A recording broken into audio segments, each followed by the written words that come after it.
Okay, so what is sublimation? Sublimation is the process of taking the specialty sublimation ink, heating it up, which then bonds and dyes polyester fibers, making the design you put on it permanent.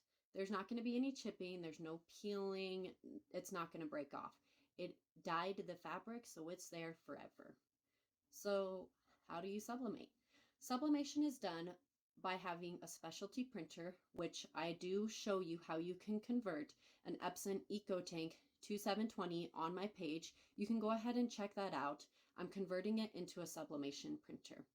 So after you have your design printed from your sublimation, you put it on, and this is how sublimation works. It needs to be or higher material for the fibers to bond and dye. Sublimation works best on your light colors as well. White, it's going to work best on light pinks, light yellows, light oranges, light greens, light tans. All of these colors, light purples, you might be able to sublimate on, and it really is just a trial and error depending on how dark your material is. Now, can you sublimate on dark materials? Dark brown, dark gray, dark green, dark purple, black. That I'm going to answer in another video, so don't forget to come back and check that out as well. The process is really easy. I hope I help answer your questions. I do speed it up so it's not such a long video. If you do have any questions, please leave them below, and don't forget to like if this video was helpful to you, and head over to Mal's World Art on Instagram and like our page there as well. Thanks for coming back to Mal's World, and we'll see you in the next video. What's up, YouTube? Welcome back to Mal's World. In today's video, I'm going to show you how I've sublimated on a blue cotton polyester t-shirt. Here are the materials I used along with Cricut Design Space. They will be mentioned in the description box below.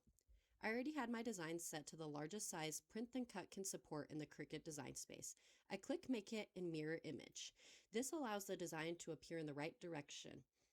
In the printer setup, I take off the bleed and use System Dialog. Here I'm able to change my printer settings to the highest quality that my printer can support, just so the colors appear more vibrant.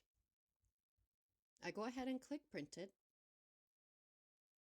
Okay, now that the design's ready, let's move on to the butcher paper.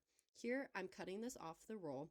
I'm cutting it large enough that I can section this into two separate pieces of paper, which I will use in this design. Now we're going on to the t-shirt prep. You want to lint roll any debris or anything that's on the fabric before you put your design on. I did preheat my easy press to 375 degrees. While it's preheating, I take out any creases in the t-shirt. I do the whole t-shirt, but I primarily focus on where the design's going to be.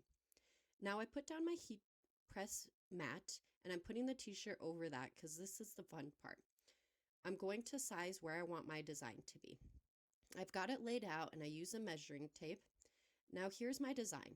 As you can see, there's a black box around it from the Print and Cut that Cricut prints. I take this black box off, otherwise this will appear on your fabric if you heat it up with it on there. I also want to mention the white in my design will not appear as white. Sublimation does not print white. Here you can see I went 4 fingers down from the collar and about 3 inches out from the sides of the shirt. I tape this down with a heat tape so it doesn't move when I go to put the press on. I'm taking one piece of the butcher paper to put it underneath the design so it protects the other side of the t-shirt and doesn't sublimate that as well. The other one I use as a protection from the heat press. I put it on for about 58 seconds.